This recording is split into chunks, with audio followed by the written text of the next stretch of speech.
thank you so much for being here. We are here at the beautiful SoFi Stadium, home of the world champion, Los Angeles Rams. All right. As many of you know, Men's Health Week is June 13th through 19th, and June is Men's Health Month. So what we aim to do here is come in a setting where we're meeting the community where they are. And what a better place than a barbershop.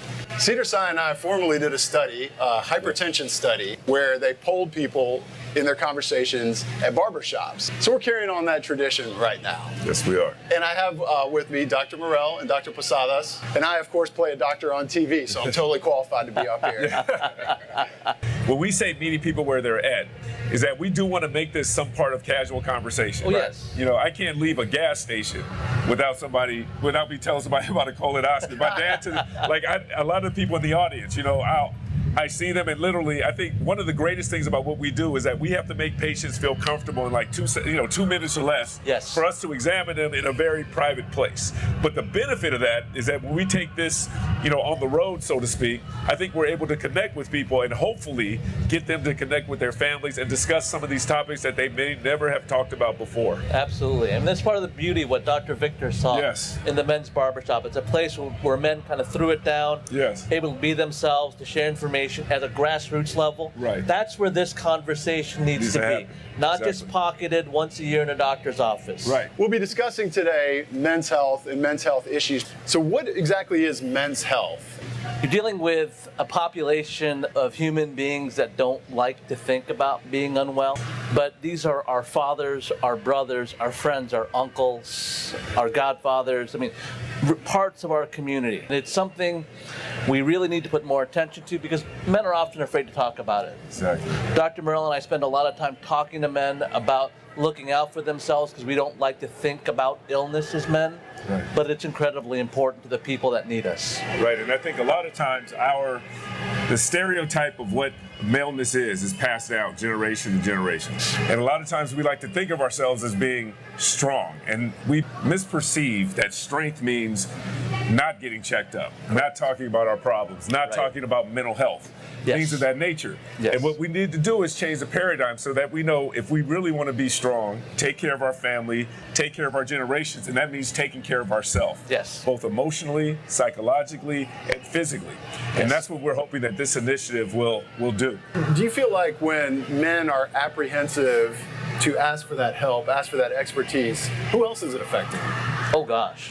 That you affect everyone around you, everyone that counts on you, everyone that needs you, the people you serve, the people you love. Exactly. And we try to remind guys, you cannot fail those people that are counting on you. Right, and that's real strength as we talk about it. Absolutely. And I think I was really blessed to have a male role model, my father, who actually made sure that he went to the doctor, that I went to the doctor, that our whole generation did, and I wasn't afraid to talk about medical problems because of him. We would actually talk about these things at the dinner table, and that's something that I've carried on with my family. That's and beautiful. So I do think that a lot of people may not have that opportunity or that kind of role model, but hopefully, especially the people here, if they're here, they care. Right? And hopefully everybody in the audience will take some of our information back to their families, to their men.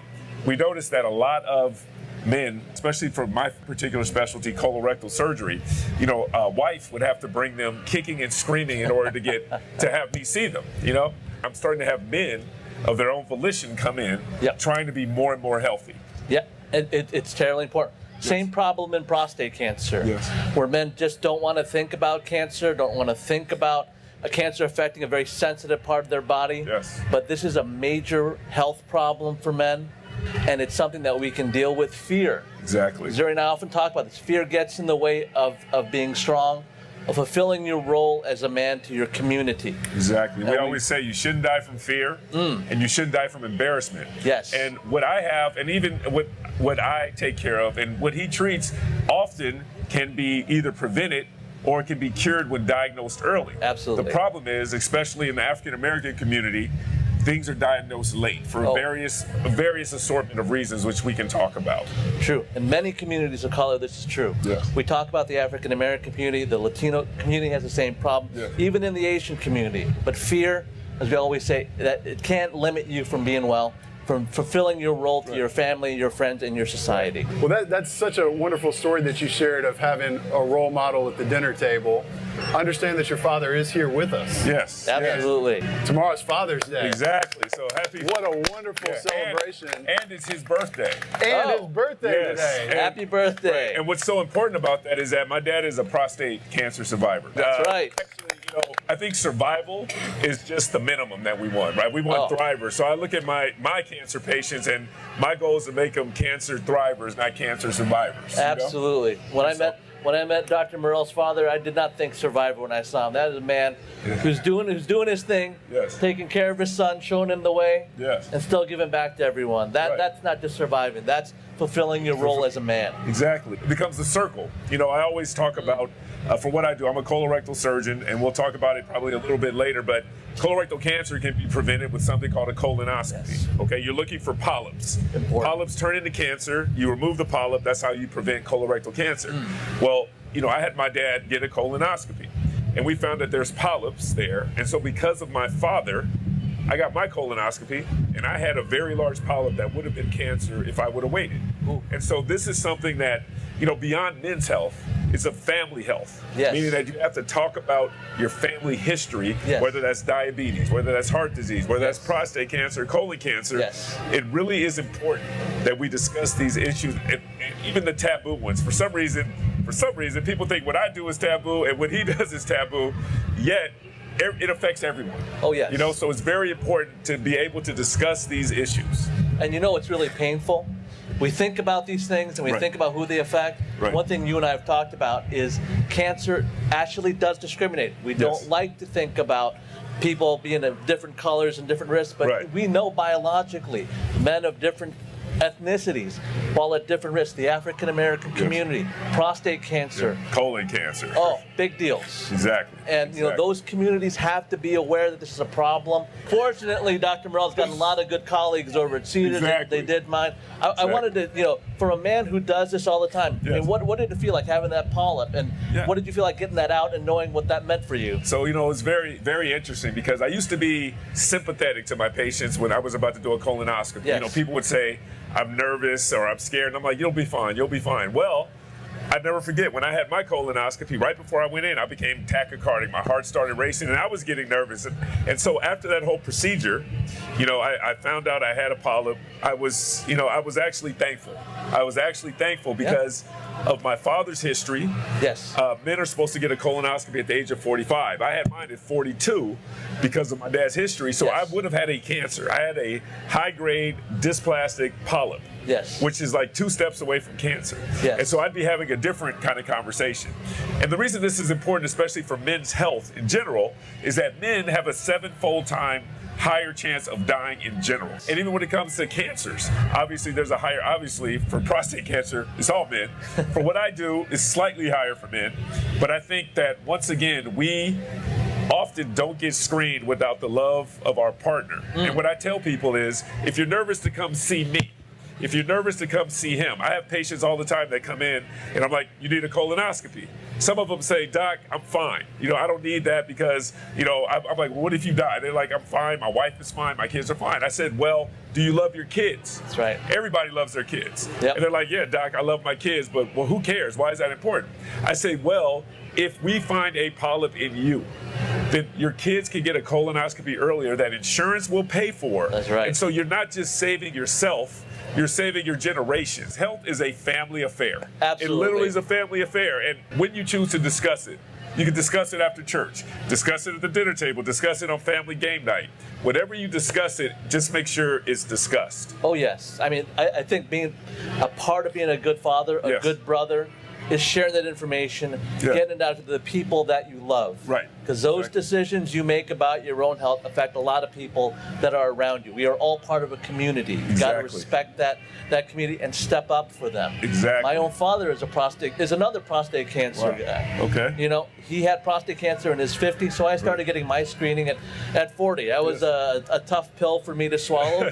2-second thing to get done. Exactly. But you can save a life. Exactly. And if I lost my father, my goodness, you know. Yeah, it would have been devastating. Exactly. It would have been devastating. We play a role in our families and our communities that is irreplaceable. Right. The good Lord gave me one dad. Yeah. And I want to take care of him, and he wants to take care of me. Exactly. So putting that forward, it is a divine mission. Right, and treatment has gotten so much better. Yes. For what I do, it can be prevented. But if it's caught early, it can be cured. Same with Dr. Posadas, same with prostate. I think prevention, you know, the reason I chose colorectal is that it can actually be prevented. Yes. And so that's what I think. A lot of people think the diseases that we take care of, they think that if you get it, it's a wrap. And that's not true. No. Is that if you get it and it's caught early, you're surviving. Absolutely. You're thriving. And I think that that's something that we don't talk about because we just think it's a death sentence. So some people, believe it or not, don't want to be screened because they say, well, if I get it, it doesn't matter. Right. That's not true. It always matters. Right. It is not a sign of weakness. Exactly. That is exactly. an important thing to overcome. Right. What I'm hearing here is a wonderful theme of not only passing down from generations, but creating a culture within the household where this is stuff that you talk about. That's right. Exactly. Yeah, exactly. that's wonderful. You have to listen. You got to listen to the loved ones. You got to listen to things maybe you're not comfortable hearing, right? These uncomfortable truths. Yes. And you have to, you know, if somebody loves you and they tell you, hey, you got to get checked out, both emotionally, both physically, mentally, you got to listen to those people because that will help you have even a deeper connection, I think, with your family and live a happier, healthier life. And once again, for your children, have them live a happier, healthier life also. You know, Zuri, as we talk about that, the other thing that kind of sits out there that we haven't hit on, some things the men are afraid to talk about are heart disease. Exactly. Exactly. Which is the number one killer of men. Number one killer of men, number one killer of African American men. Yes. I mean, I worry about cancer. I tell African American men about prostate cancer all the time, but you know, I always tell them you can't exchange one problem for the other. Exactly. And you know, thinking about these different things that are embarrassing. You know, one that guys are afraid to talk about, erectile dysfunction. Yes, and you take it's out there, and let me tell you, I try to tell guys, you know, it's an uncomfortable subject to talk about, but that's actually one way doctors get an insight into your vascular health. I mean, it's an amazing thing. And you know, that can be a sign that you've got to go see a doctor to check your blood pressure, get checked for diabetes, which can affect things like your vision, your heart, your kidneys. And you know, you've got to pay attention to those signs. It's not right for a man to dismiss those things saying, I'll worry about it later. Exactly. When someone is depending on you to be there tomorrow. Right. And I think the key with what Dr. Posadas is saying is that everything's related. You know, my daughters are here and they're studying the systems of the body, right? So one of her test questions at the end was, how does the systems relate? How do the circulatory system relate to the digestive system, relate to everything else? And they're all related. Nobody thinks about circulation when they think about, well, doctors do, but when they think about erectile dysfunction. Yes. And often is the number one sign, right? Because when people aren't getting their exams, and so by the time they get 50, 60, 70, that's the first sign. They may have had that for a long time and had no idea that could be reversed if they were getting their cardiovascular checkups. Oh, yes. Certainly. And this is something, when you talk about men's health, this right here is something that I think one of the ways to reverse some of these stereotypes and some of the studies show is having health fairs that are actually directed towards men. And so people say in those communities, in the community, that's the thing. Right, and so I remember some people say, "Well, I'm a woman, I can't come." I'm like, actually, you really need to be there because you know, until this paradigm changes, it's still going to be the women that are convincing the men to handle their business and get checked out. Yes. But let's talk about in more detail some of these barriers. And specifically, how do we overcome the barriers for men to begin talking about men's health and asking for help? You know, I think education is a real important step in that matter. But again, it has to be education. You got to meet guys where they're at. It's one thing to have it up on a billboard. It's one thing to have it somewhere on the back of a magazine cover that you're kind of dismissing. But creating conversations at home amongst friends where there's love and there's passion behind that message, I think that's important. So getting that information out in the community, making it accessible, bring it to men in a format and even in a language. We have here in Los Angeles, we're blessed to have a diverse community.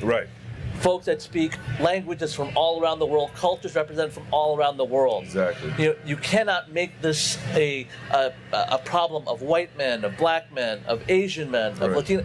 It's everybody, and meeting them where they're at, where they're comfortable, where there's community, makes a very big difference. Right. Is that something that's happening in schools for men of young ages, or is that not really happening? Not really at all, because once again, it's that whole stereotype of strength, and what strength really is. So it doesn't happen. When I go and speak to young people, for instance, high school, junior high, I can tell you, if you ever come with me, the boys never ask questions, ever. Like, literally, if there's a young man who asks questions, I try to pull him aside and talk to them more about why are you doing that. Like, I'm shocked, that you're doing it.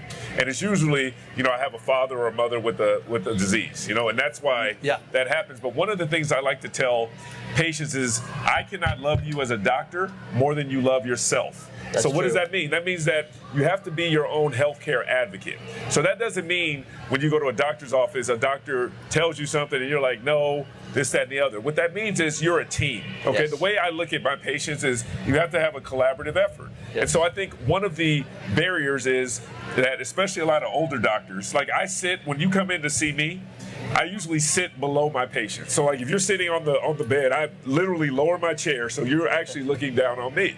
The reason I do that is I found that allows patients to feel more comfortable. I don't really wear a white coat because when I wear a white coat, I find that sometimes that can be a barrier. Sometimes patients had a bad experience with doctors, especially in my community, African American community. There's a lot of mistrust of physicians because of things that have been done to us in the past. Yes. So what I tell patients, especially my African American patients, is that that's true. That did happen. But now, a lot of times, that fear is killing us. Yes. And so, when I say a healthcare advocate, that means you're going to have a doctor's appointment. You're coming to your primary care doctor. You should have a list of questions that you want to know, that you are asking. I tell people, sit down with a sheet of paper. Right. Act like you have questions on that paper. I'll sit down and I'll talk to you. But culturally, asking questions is not a bad thing. It's not something that you are going against your doctor. You are a team. We're a team. We're collaborative. Tell us what people can be doing to prevent these cancers and what type of screenings they need at what ages. Prostate cancer is the most common cancer that affects men in the United States. Something men don't like to think about. And 1 out of every 8 men in the U.S. will deal with prostate cancer. In the African American community, it's 1 out of every 7. And this is, it's a fact that we don't have out there enough. Yes. Men need to know what their cancer risks are by their family. We were just talking about that. I mean, exactly. Dr. Murrell and I have, we're fortunate to have good relationships with our fathers and our relatives, but understanding that your genetic background, what your risk is, matters. It affects when you get screened. So being able to dialogue with your doctor about your risk is important. And then the other thing is, once you kind of know, then you got to do it. Yeah. The things that we talk about prevention, these are small things. They're little. They may be, embarrassing or uncomfortable. Right. You get them done. You avoid big stuff. You avoid big surgery. Now look, he's a great surgeon. I would trust Zuri with my colorectal health. If I needed him, he saved a lot of lives. But what's even better is when he doesn't need to go in and do the magic that he does. Exactly. Okay?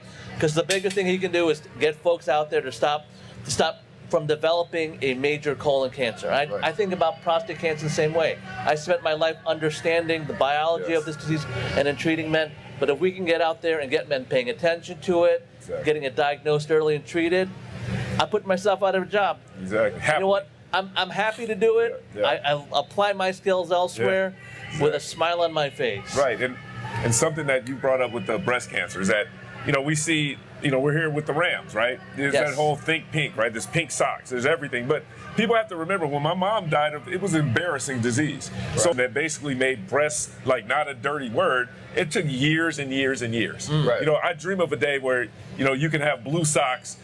It's not brown. Our color is blue, okay? Everybody thinks colorectal color is brown, but it's blue. Well, you have the blue socks talking about colorectal health. And the reason I went into this, and my kids know, they hear this all the time.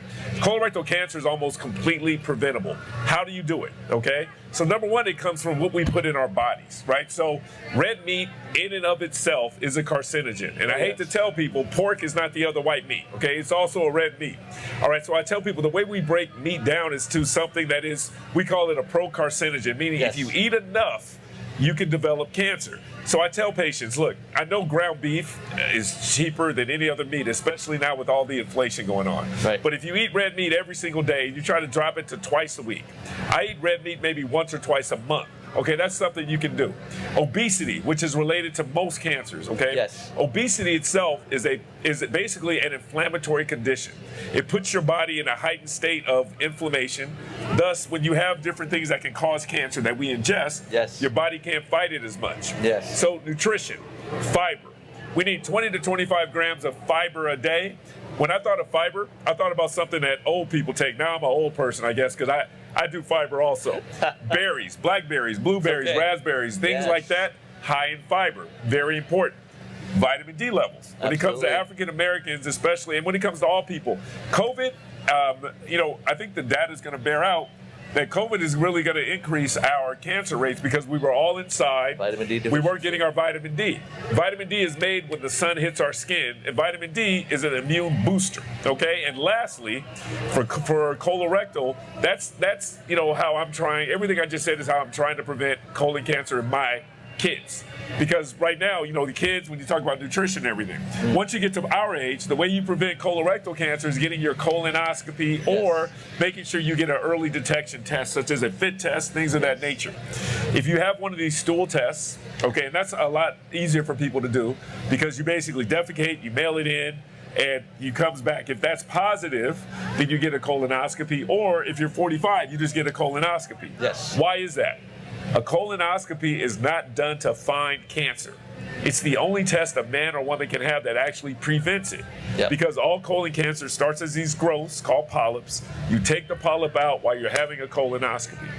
Age of colonoscopy for all races is 45, and that's if you don't have a family history. As I shared earlier, I got mine earlier because I had a family history of not just colon cancer, but polyps. Right. And that's something that's very important. I want everybody here to ask their parents or their sister, any first-degree relative, have you had your colonoscopy? Have you had a polyp? Have you had more than 10 polyps? Because then you would get yours earlier no matter what age you are. One final sentence, one thought from each of you, Dr. Posadas and Dr. Murrell. I'm glad that we're here today. I'm glad we're talking. I'm glad we're doing this right before Father's Day. Our message is about real masculinity, real strength, real responsibility, and real love. And that begins with taking good care of yourself. Right. And it's hope. You guys, it's hope. Is that taking care of yourself, even if you haven't done anything until you're 60 or 70.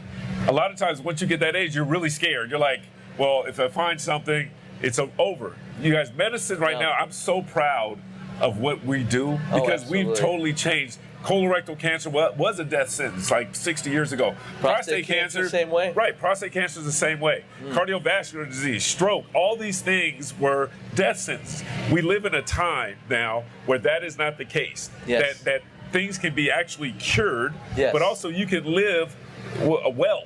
With a lot of different diseases. And I think that is something that we really need to understand is that just because you find something, it's not the end of you. It actually could be a new beginning of you. And that's very, very important. Getting beyond that stigma. Yes. Urgent. Well, let's all share a round of applause for Dr. Murrell and Dr. Posadas. Thank you. June is Men's Health Month. Yes. And tomorrow is Father's Day. Yes. Let's make sure that our fathers there are taking care of their health so those fathers can celebrate Father's Day after Father's Day after Father's Day for a long time. That's right. And a father does not have to just be your biological father. A lot of us have fathers that are, that people we look up to, people we respect, godfathers, things of that nature, men who've had a significant impact on your life. Yes. Not just surviving, but thriving. Yes. Thank you all for being here. All right, thank you guys.